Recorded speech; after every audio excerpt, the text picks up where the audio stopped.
Bonjour et bienvenue sur la chaîne Math et Jeux. Dans cette vidéo, je te propose de construire les trois hauteurs d'un triangle. On va faire ensemble deux constructions.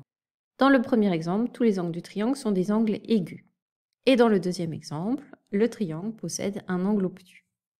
Le triangle ABC est déjà construit et je vais commencer par exemple par construire la hauteur issue de B dans ce triangle, c'est-à-dire la droite perpendiculaire au segment AC, le côté opposé au sommet B, passant par ce sommet B.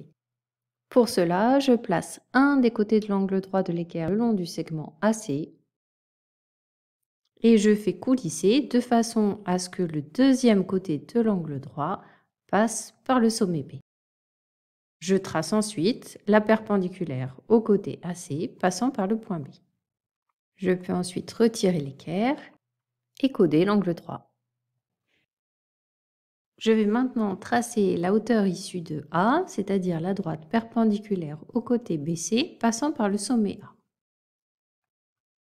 Je place un des côtés de l'angle droit de l'équerre le long du côté BC et je fais coulisser l'équerre jusqu'à ce que le deuxième côté de l'angle droit passe par le sommet A. Je trace la droite perpendiculaire au segment BC passant par A. Puis je retire l'équerre et je code la figure. Il ne reste plus maintenant qu'à tracer la troisième hauteur du triangle, la hauteur issue du sommet C, qu'on appelle aussi la hauteur relative au côté BA. Je procède exactement de la même façon.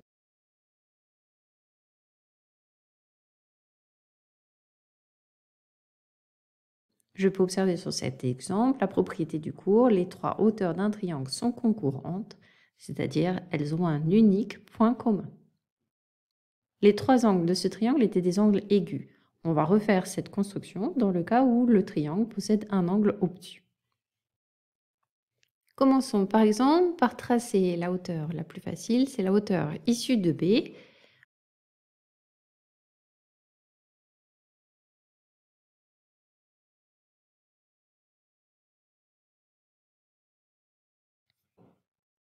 Traçons maintenant la hauteur issue de A, c'est-à-dire la perpendiculaire au côté BC passant par le sommet A. Et c'est là qu'on observe une différence par rapport au premier exemple. L'angle en B étant un angle obtus, pour faire coulisser l'équerre suffisamment précisément, je peux avoir besoin de prolonger le côté BC et de tracer la droite BC. On fait donc coulisser l'équerre jusqu'au sommet A et on trace la perpendiculaire au côté BC passant par le point A. Le point d'intersection de cette perpendiculaire et du côté BC sera à l'extérieur du segment sur la droite BC. Il ne reste plus que la troisième hauteur à construire maintenant, c'est la hauteur issue du sommet C, donc la droite perpendiculaire au côté AB passant par ce sommet C.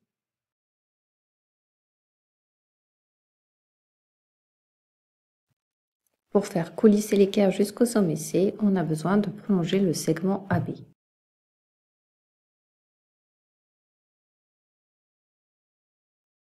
J'observe à nouveau que les trois hauteurs de ce triangle sont concurrentes. Elles ont bien un unique point commun. Et ce point de concours, cette fois-ci, se trouve à l'extérieur du triangle, contrairement au premier exemple, puisque ce triangle possède un angle obtus.